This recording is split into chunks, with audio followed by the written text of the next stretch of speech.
welcome back. It's been a little while here at the Infinite and Beyond MIT Alumni Show. Uh, this week we have a special guest, not exactly an MIT alumni, but I did meet him at an MIT alumni event in Boston last year.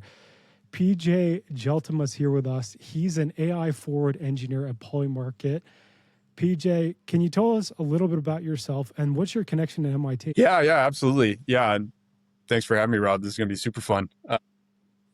So on the MIT side, my dad's actually an alum, and so he was at a alumni event in the fall, and me and a couple of my brothers have gone to some of these events with him. And I think of that particular one, you met my dad, my brother, three of us heard you speak. We connected after that, and so that's sort of my MIT connect. Yeah, some legacy type deal, I guess. And yeah, I've been a software engineer for 10 plus years now. Time flies, crazy to say. And my entry into software was maybe a bit unique compared to the typical journey. I was a mechanical engineering undergrad at Princeton. I really had no desire to go into software. I avoided it like the plague through my first, call it 3.5 years there. And during my senior year, I had 3 other roommates who were all computer science engineers going off to do cool jobs, and thought, you know what, actually I do want that. And so kind of taught myself the basics with the help of some friends senior year. I managed to land the first job in software out of school, and I have been in that industry ever since. Amazing. And of course, most recently, you've been focused a lot on agentic AI. Like, what led you into that space? Yeah, it's crazy to think ChatGPT now is about 4 years old. It was one of those things where I'd like to say that I immediately was like, oh, this is going to change everything. But I just started playing with it and realized, wow, this is fascinating, and the behavior you can get out of it is just incredible. And over time, just play with it more and more, and thought, oh, you know what? There's this task I need to do at work, in particular unit testing, right? And you need to do it. No one wants to do it. And that was one of those things I realized, oh, I can start outsourcing. Once the models got good enough, I can start outsourcing a lot of these unpleasant tasks to AI. And it just sort of started compounding from there. And so I started using AI for daily work a couple jobs ago, and it's changed a lot since then. And really just, as it became more and more clear that, hey, we're standing on the precipice of a enormous change. What exactly that change is maybe is up for debate, but figured I got to get in on this. That there's not that many of these sorts of monolithic shifts that occur in a career. So that kind of led me over there. Like, there's been a lot of discussion about the 10x engineer. Like, in terms of your productivity, like, where would you say the increase has been since you started using AI? Yeah, I think there's a lot of truth in that, but I do think that some of it is sort of just the benefit of where I'm at in my career right now. It's, if you were good before the advent of AI, I think you just got leveled up 10x. If you are learning the ropes, or, were in need of leveling up before that, I don't think AI is necessarily going to just immediately fill that gap. I think it can help get you there quicker, but I think the ones that are using it the best right now are the ones that sort of had the fundamental understanding of software engineering principles, the ones that were focused on the hardest problems we have there, which is sort of, how do you collect the right requirements to build software? How do you figure out the dependencies? How do you figure out rolling something out that's new? How do you scale it up? Those are still the hard problems. Those are the ones that AI still isn't very good at answering. And I think it's sort of all the work that you need to do to get to the point of answering those questions that AI can be really helpful with. And so, I think specifically the stuff that AI is really good at, if you can provide very structured information, it's very good at debugging. If you can kind of go out and do some of that dependency collection, requirements collection, you can put together with AI's help very good product requirement documents that you can then drive to create code. And so I think maybe to sum it up there, it's very good at creating code as an artifact of all sort of the hard work that you do and what you would do before to get to the point where you would write a line of code, if that makes sense. I mean, of course, I'm not a software engineer. I'm like you. I'm a mechanical engineer background, right? And it sounds very much similar to engineering in a sense. Is like you have to spend a lot of time defining the problem, defining the objection, the objectives, defining the basis, and that's not been replaced. It's like filling in the gaps once it's done is just a lot faster now. Yeah, absolutely. And I think when you see problems now, it's when you're letting AI fill those gaps itself. And it can be hard. You have to be disciplined about it now, because it's very tempting to sit there and type a few prompts and hit the enter key and watch it spin. But you definitely need to kind of babysit a little bit and make sure that you're putting the right guardrails on it to get the sort of behavior that you're after, and make sure that it's not running off on a weird tangent, hallucinating, all that good stuff. So maybe let's go there. So do you know how, like, I watch some of these videos and it's like actually this is in a video. I watched it. I actually did this myself. I was listening to this podcast and I was curious about, who were the last 10 Super Bowl winning quarterbacks and like how much money did they make when they won? And so I asked ChatGPT, and it was like, it told me that Pat Mahomes won the last Super Bowl. And I was like, well, that's not true, because I know that at this time recording, Sam Darnold won it. But Right. when I asked it, it was Jalen Hurts. And so I was just like, no, you're wrong. And then it was like, oh, yeah, I'm sorry. And then fix the answer. Like, how does it actually know the true answer and yet give you something else? Yeah, that's a really good question. And I think that the key to understanding that is knowing that at its core, these things are non-deterministic. They're huge, highly sophisticated statistical pattern matchers. And what you're describing there too is sort of two issues wrapped up in one, I think, actually, where it'll hallucinate. And then when you correct it, it'll sort of be like, oh, of course, yes, you're right, I was wrong. And so you have the hallucination part, and you have this sort of sycophantic part, and it's a bit of a relic, I think, of the post-training that goes into these models, where they want them to be effective, they want them to be eager to help you, and sometimes that comes across as you don't really know where the truth is, because they'll sort of just tell you exactly what you want to hear. I mean, it's good for the ego, but not for the the results. Yeah. Dangerous time to be a CEO too, if you're gonna go into these things and just let it sort of reinforce whatever ideas you're coming into the session with. Like, going there a little bit, PJ, like, for folks out there, maybe they're not as into AI as you. Like, what are some advice that you have that for people who are starting out on their journey? Because like it's kind of pervasive and people are using it for a lot of things. Like I use it for, some of the social media stuff that I do, some of the outreach that I do, but it's not like core into my everyday. Like, where should people begin? Yeah, that's a great question.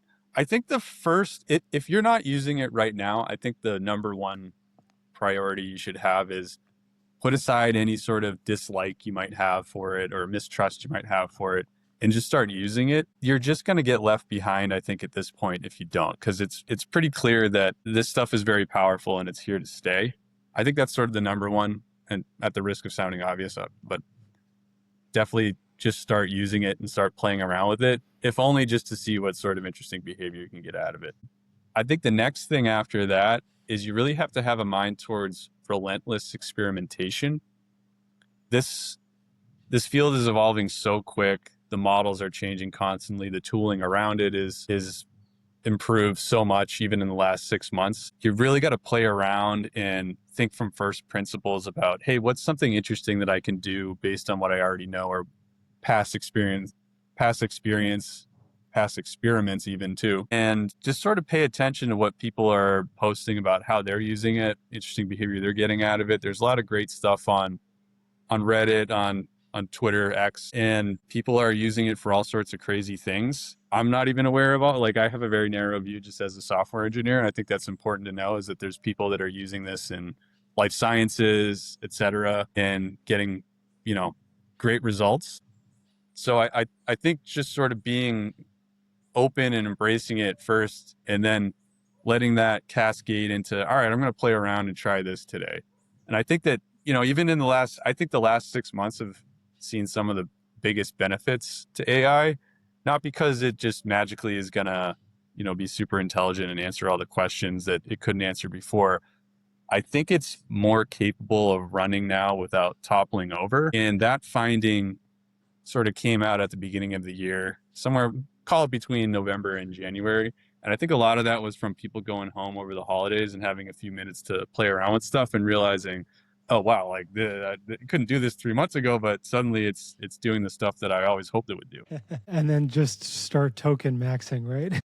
Yeah, right. Yeah, I've seen some companies where they try to incentivize it with, hey, how many tokens are you using? I think that's a horrible idea, but yeah, you're going to burn some tokens, and that's okay. I mean, coming from my world, right? I always say that KPIs are a great thing, but just be aware that when you incentivize a behavior, people are going to do that. And so Yeah. it's like when you're, and like I've seen the stories where folks have just written code that basically goes, hey, like just maximize the number of tokens. And like that's a natural outcome of what you're asking folks to do. And so that's a little bit on the people side.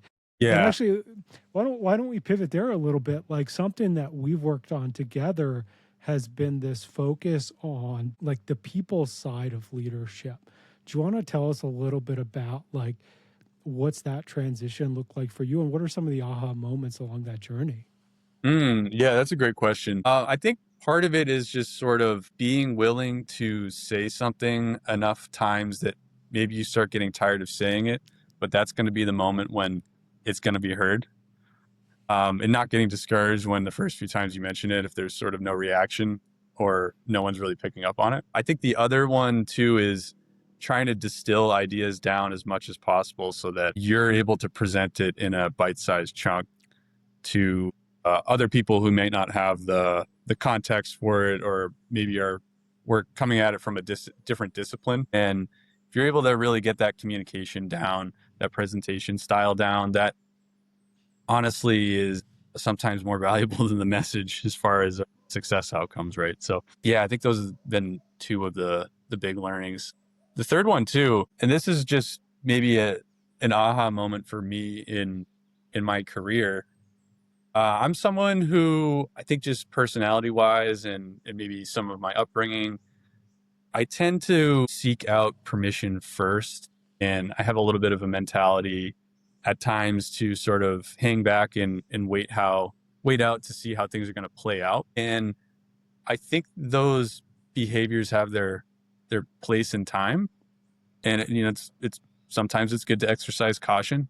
As a default, though, I think that can get you into trouble because it can lead to some inaction because you're just not always going to get the permission grant that you're looking for, or it might take a while for the clouds sort of part to figure out what direction the wind is blowing, right? Like AI right now, who knows where that's going to go. If I sat around waiting for that to figure out what direction it's heading specifically, you've already missed the wave, right? So I think having a little bit more of a upfront action bias and being willing to sort of have conviction in your beliefs and act on it, and knowing that, hey, if it doesn't go well, at least you're able to say, hey, yeah, I had good intentions here. Maybe I got it wrong. People are pretty forgiving of that, it turns out. So that's been a big aha moment for me. It's funny, right? It's totally natural though. Like when we're, like just as like we're raised, right? It's like you sit in a classroom, you don't say anything, you put your hand up to speak, you ask to go to the bathroom, you if you're in sports, like your coach tells you what to do.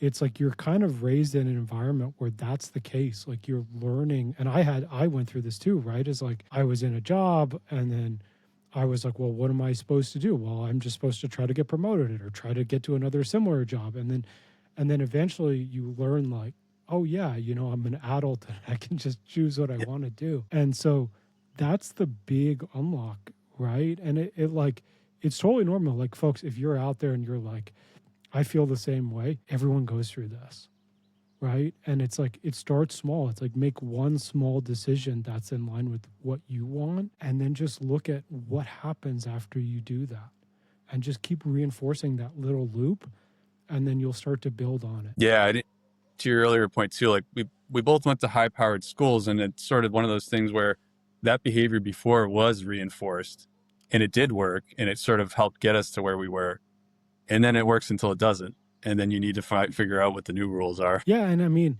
like especially like look at the company you're working for, right? It's like they're on the bleeding edge in a new marketplace, and it's like even if we look at that, like if they would have waited for permission, it wouldn't happen.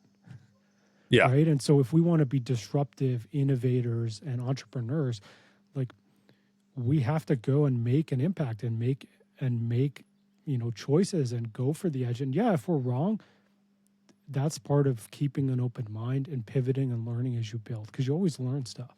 And that's really the biggest thing is like, what are you thinking up here? Yeah, 100%. 100%. Win or lose, you learn something. And at the end of the day, it's easier to course correct from an error than it is to just do nothing and essentially end up with the worst outcome regardless. And then then what? Then you can't take any action to course correct after because you're still waiting for that permission. So PJ, I'd love to ask on, what are you thinking the future of AI is going to look like? Maybe, let's not even go that far. Let's go like 6 months from now. Yeah. It's really, I don't think anyone can truthfully answer the question of where does this all end up.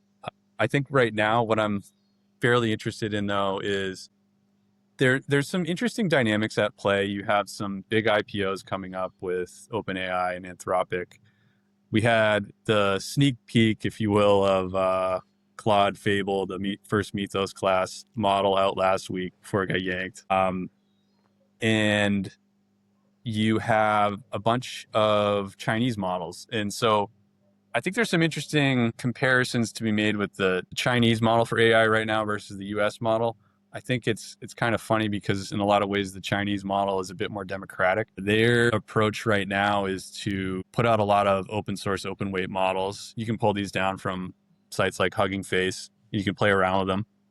And you can even do this on a fairly standard MacBook Pro. And they're very cheap to run. The inference is extremely cheap. And there's some companies already out there, like I think Airbnb is one of them, where most of their inference is going through Chinese models. You compare that to the US approach right now, and you sort of have these gated walled gardens, massive models that are very opaque to us. And they do perform better than the Chinese models, but they're also much more expensive. And so I think it'll be interesting to see as these companies IPO, as they start needing to, drive towards a profit line, what's the cost of inference going to look like on a token basis for everyone that's consuming these things? And are you going to start seeing more and more companies shift over to the Chinese models in order to bring that cost down and sort of play with the trade-offs there?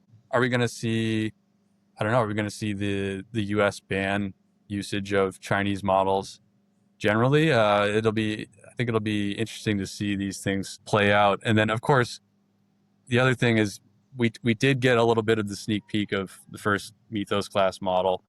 It's supposed to have, incredible cybersecurity abilities that were for the most part neutered during the release, but that also could just be a huge game changer. So, we'll see how that all plays out. But that's kind of the stuff that I've been thinking about lately. And so when can I hook them all up to my bank account and just have it run my life for me? Yeah, right. Yeah. It's interesting that it's Robinhood even offers a feature now where you can connect your own MCP server to it and let it trade on your behalf.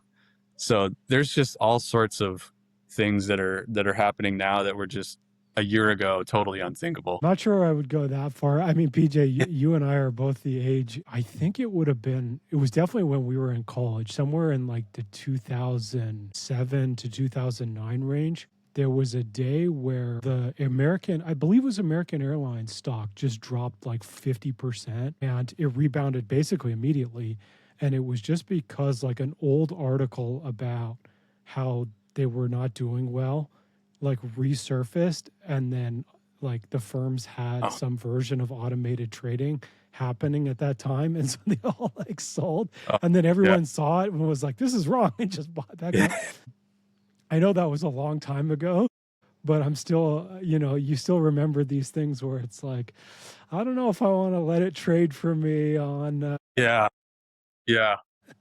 I think there's probably going to be a lot of people running, I don't know, call it their Claude bot on their cluster of Mac Mini somewhere trading. And I don't know, maybe it'll work out for them. Maybe not. Maybe there's some people down in the financial district in New York that are licking their lips at that thought, but we'll see. I'm sure the big hedge funds are trading with some AI instances, of course. But even like there was stuff like people are paying hundreds of thousands, if not millions of dollars to get their servers closer to the NYSE server. And so regardless, like basically you're kind of dead money as a retail investor trying to do that kind of like high frequency stuff, because by the time you figure it out, they've already figured it out. And like Robinhood, I think, has like they sold your trading data to another company. So Right.